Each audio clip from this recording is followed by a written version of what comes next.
Hello everyone, welcome to the INS lecture series. This is lecture number 12, and in this particular session we'll study about the key management, and the subtopics under the key management would be the public key cryptosystems, then the key management itself, and the Diffie-Hellman Key Exchange algorithm, and key distribution using Symmetric-Key. So let us start with the first topic, that is the public key cryptosystems. Now, one of the problem which is associated with symmetric key is the sharing the secret key. So if we have, suppose in our case, if we have Alice and Bob, they want to share some secret message, then they need to generate a secret key, and any either Alice or Bob selects the secret key and say they need to share the key. So sharing the key becomes a problem.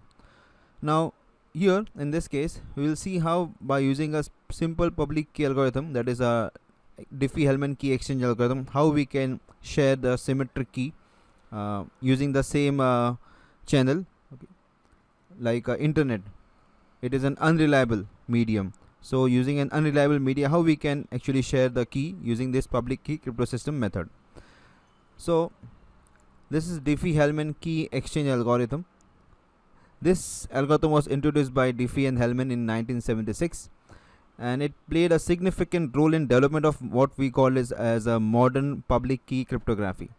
By using this particular Diffie-Hellman Key Exchange algorithm, two parties, they can exchange the key, or we can say they can generate the key using an insecure communication channel. Now insecure means what? Anybody can access that channel, and anybody can actually get an access to that channel and copy the messages. So this key is generated and also shared.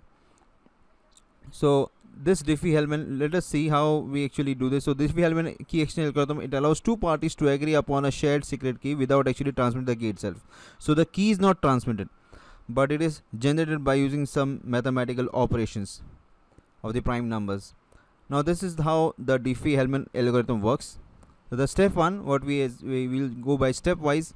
So the very first step is that Alice and Bob, they want to create a symmetric key. So let us assume that Alice selects two numbers, P and G. So these are the numbers selected by Alice, P and G, and she sends this number to Bob. Now these numbers, as we assume that Alice is sending the numbers through an insecure channel, so there is an attacker Eve, she also knows this number. So Alice sends P and G to Bob, and these numbers are intercepted by Eve.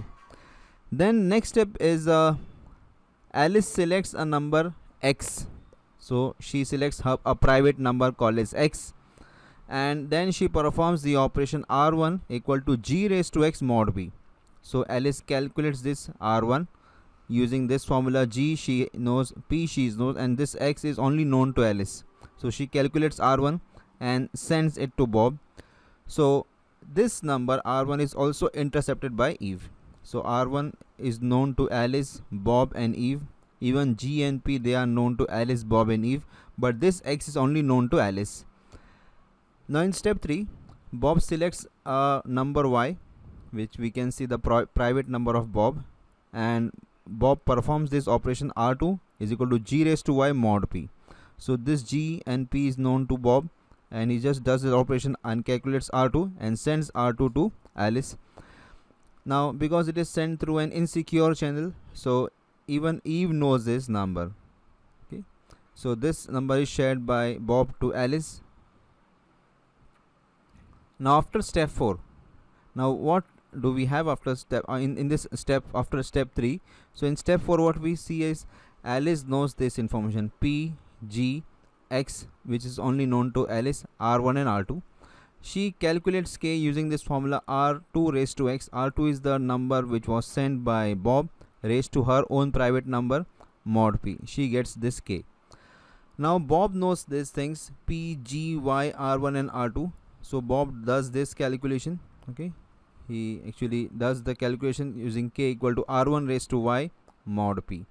So it is seen that whatever Alice calculates, the same is done. Suppose if Alice gets this K number as suppose 151, so Bob will also get this number as 151. So both this K are same. So even though Eve, she knows P, she knows G, she knows R1, she knows R2, but she cannot calculate K. So this is the beauty of mathematics which is used in this particular algorithm. So they will generate this key, K will be same for both the parties, Alice and Bob. So this is how they can generate the key, by sharing this P and G and generating some numbers. So this is the secure channel. Actually we can say the mathematical part is a secure channel by which they can actually generate the key. Now this algorithm, it suffers by a man in middle attack. So man in middle attack, actually see man in middle attack, in this particular case we can see that any attacker, it can launch an attack and actually trick the two parties. So this algorithm Diffie-Hellman, it can only be used to share the key or generate the key, but it cannot establish the identity of the opposite party. So let us consider three parties, Alice, Bob, and we have the attacker Eve, and see how this Eve can do this. So we assume this the step 1. So Alice selects two numbers P1 and Q1, okay, and she sends it to Bob. Now these numbers, they are intercepted by Eve. So Eve intercepts the number, then Eve selects two different numbers P2 and Q2 and sends it to Bob. Now here we assume that Eve, she is blocking the communication between Alice and Bob, and they don't know about it. So she blocks the communication. So when Bob receives this number P2 and Q2 from Alice, he thinks that he has received it from Alice, but it has been sent by Eve. So then step 3, Alice selects a private number x1 and she calculates rx1 and sends it to Bob, but Eve intercepts them. Then Eve selects her own private number x2 and calculates rx2 and sends it to Bob. Then Bob selects a number y1 and calculates ry1 and sends it to Alice, but because it is intercepted by Eve, she has blocked the communication. She selects another private number y2 and calculates ry2 and sends it to Alice. So here what will happen is that Alice calculates k1 using her private number x1. Eve also calculates k1 using y2, and then same way Alice. So this k1 is the secret key between Alice and Eve, not between Alice and Bob. And Bob and Alice thinks that this may be the key between her and Bob. Then Bob calculates k2 using his private number, and Eve also calculates k2 using her private number. This k2 is same whatever calculation Bob and Eve they are doing. So this k2 is the common key between Eve and Bob, but Bob may think that this is the key between him and Alice. So in this case what we see is Eve tricks both, she fools both Alice and Bob. So when Alice sends any message using k1, Eve can decrypt that message using k1, and she can change the message and send it to Bob using k2, and Bob may think that it has come from Alice. So this is one of the drawback of this particular algorithm, that is the Diffie-Hellman. Now next comes the key management. Now key management is also one of the important thing when we use this symmetric key encryption. So for symmetric encryption, what we have is both parties must have the same secret key, and of course there must be a way to share the secret key, and of course changing the key regularly is a good practice. If it may happen that someone may discover the key, so it is good practice that we may just change the key. The most important part of secure system is how key is shared. Okay, so key sharing is one of the important thing, and that term is known in our cryptography by the word key distribution. So key distribution is a technique through which two parties share a secret key without anyone knowing about it. Let us see how it works. So symmetric key distribution using symmetric encryption, that is what we can do. So there are different ways to distribute keys for the two parties. The first one is like Alice selects a key and physically delivers it to Bob. So Alice actually generates a key and she physically goes to the destination of Bob and she gives that key to Bob. Then second option is a third party selects a key and physically delivers it to Alice and Bob. So we have a third party, trusted third party. It can generate keys for the same key for Alice and Bob, and it can distribute them physically. Then the third option is, if Alice and Bob already have a key, one of them can send a new key to the other by encrypting the new key using the old key. So this is another way by which we can, if there is a new key, they can actually encrypt the key using the old key, and they can send it to the other party. Then the fourth option what we have is, if Alice and Bob, if they are connected with a third party in a secure way, then the third party can send a key off to Alice and Bob over a secure connection. So these are the four ways to distribute the keys. Now the first, let us see some options. So in the option first and second, this one, the first two options where we do the physical delivery. Now this is not feasible.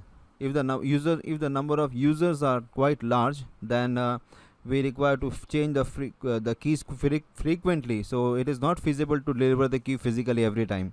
And if there are n number of users, the number of keys would be this much, n into n minus 1 divided by 2. So the number of users are, there may be large number of keys. And in the third option, okay, we use a old key to send a new key by encrypting the new key with the old key. Now in this case, if the attacker knows the first key, he will know all the subsequent, all the new keys. Then the fourth option is we have the third party.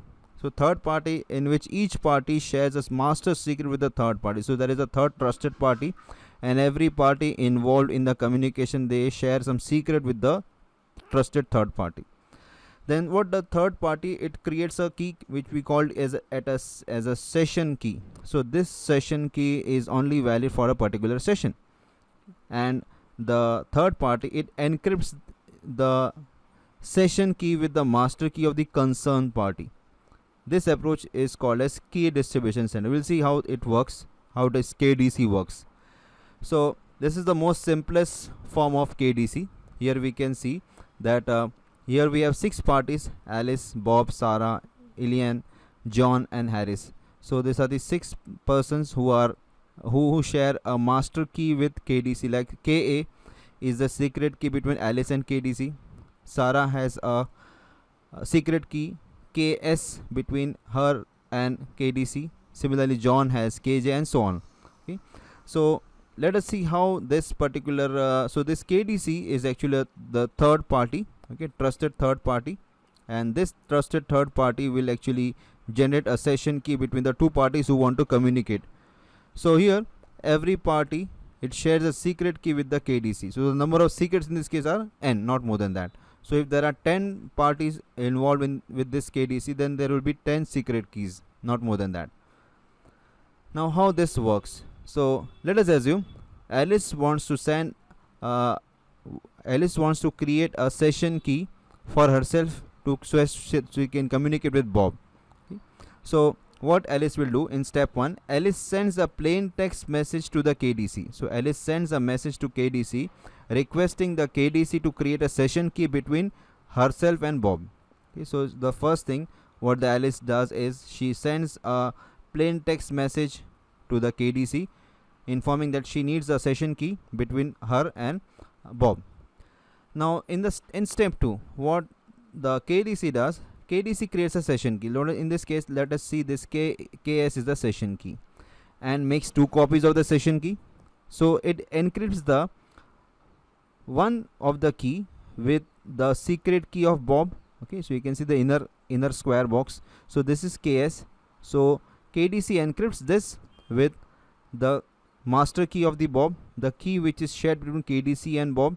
Then it takes another session key along with this encrypted key, and it encrypts the entire thing with the key which is shared between KDC and Alice. As you can see in this diagram, it is specified.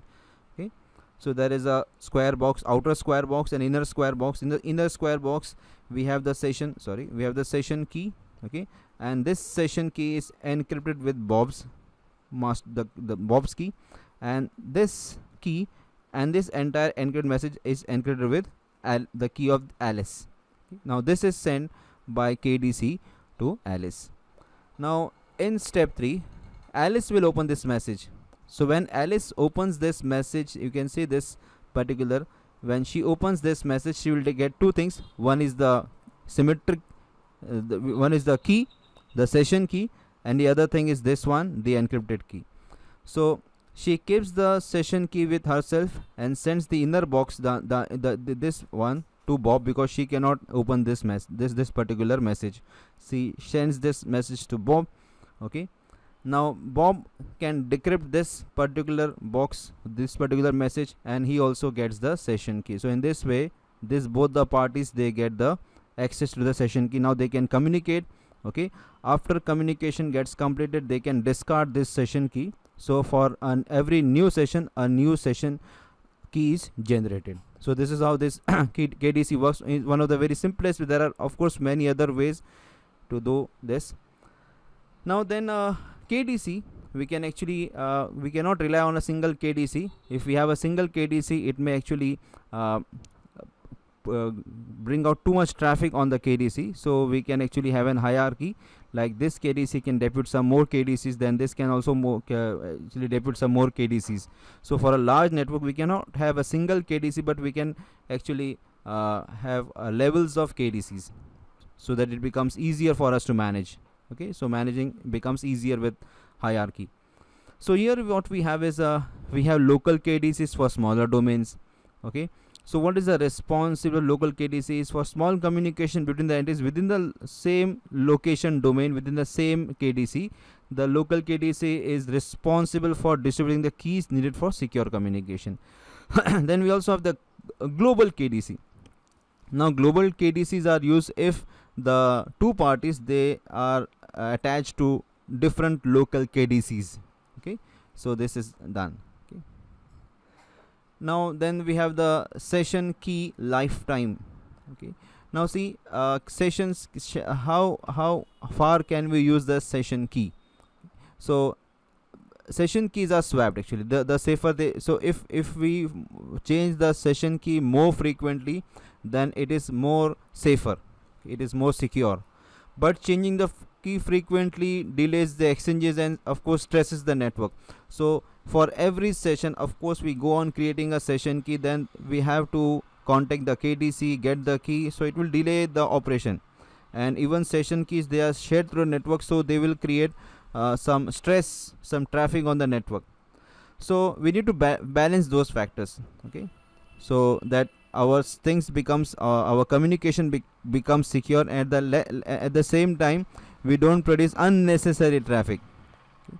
So for connected setups, like if we have connection, or there are some protocols which are connected oriented protocol, so we can use one key during an open connection. So as soon as we open a connection, we can generate a key, and that key can be used as long as the connection is open. For connectionless protocol, when connections don't have defined start and end points, it is unclear how to open to. Of course, in this case actually what happens is because connection is not established, data directly is communicated. So in this case it becomes tricky how at what limitation should we give for changing the keys. So it may depend upon, of course, it can be like fixed time, or maybe like set of number, we can set the number of transactions with this. Then decentralized key control. Now decentralized, in case of this, what we saw in KDC was we had a centralized entity which was actually distributing the key. We can also decentralize. So using a key distribution center requires trusting and protecting it from compromise. So if we have a KDC, so we need to give protection to KDC. So if this KDC is compromised, then the entire security will crumble. So we can actually decentralize. In this case what we have is, which we can avoid this fully through fully decentralizing distribution. Okay, now but it's not often not practical for large network with symmetric encryption. Still, decentralization can work well in smaller settings. So if in smaller settings we can use this decentralization. So in this particular setup, each system needs secure communication with all possible partners for the key distribution. So of course, if there are, suppose let us assume if there are 3 parties, A, B and C. So there is a key between A and B, there is a key between A and C, there is a key between C and B. So if we have D, then again we have a key between A, D, key between DB, key between AC, and so on. So more the number of parties involved, more the number of keys. So if there are n number of participants, with the total number of keys would be this one, n into n minus 1 divided by 2. So this is possible if the number of participants are less. So we can go for decentralized key distribution. Okay, both have their centralized and both have their advantages and disadvantages. Okay. Now, how a session key may be established with the following sequence. So how we can manage it. So Alice sends a request to Bob along with a nonce is actually a number which is used once. So there can be a replay attack. So to avoid the replay attack, this nonce, that is a number which is used once, is used. So Alice sends a request to Bob along with this nonce n1. Now Bob creates a reply containing a session key. So Bob creates this session key ks, okay, his identity, and Bob does some operation on this n1, okay, and gets this function m1, or we can say he encrypts this n1 with the same key, session key, and it gets fn1, and he sends another nonce, that is n2. So this entire message is actually encrypted using a master key which is known only to Alice and Bob. So let us assume this KAB is the key between Alice and Bob. So this entire thing, they are encrypted with the key which is only known to Alice and Bob. Now next what happens is as soon as Alice gets the message, she decrypts the message, she gets the session key, she gets this f of n1, okay, and she also gets n2. She retains the session key, and she can also verify this f of n1 because she had sent this n1. So Bob has sent this f of n1. She can verify this, and she can then send this because n2 was sent by Bob. So she can calculate this f of n2, okay, and Bob can verify that, okay, using the session key also. So both of them will have the session key. This is how the decentralized key distribution is done. Now then next topic is controlling the key usage. So how we can actually use make a better use of this key manage, or how we can actually manage the keys. So using a key hierarchy and automated key distribution reduces manual key management. So if we have an automated key management, then our manual work is of course reduced. So for we might want control over auto distributed keys. For instance, suppose if we have separated keys by using types, like we have keys for data encryption, we can use pin encryption or file encryption, okay. So we can use, for example, treating a master key as a session key could expose session keys to unauthorized applications, okay. So we cannot use a so here the question is, why don't we have a single key and we can use the same key for different applications? That cannot be done actually. So if we suppose use the same key for different apps, then it may happen that some unauthorized apps, they can get that particular key, okay, and they can actually also get access to some authorized apps. So we cannot use this. So we can, like controlling the key usage, we can use different, separating the keys for data encryption, for file encryption, and so on. So we are actually separating their roles. So that's all for this particular session. Thanks for watching.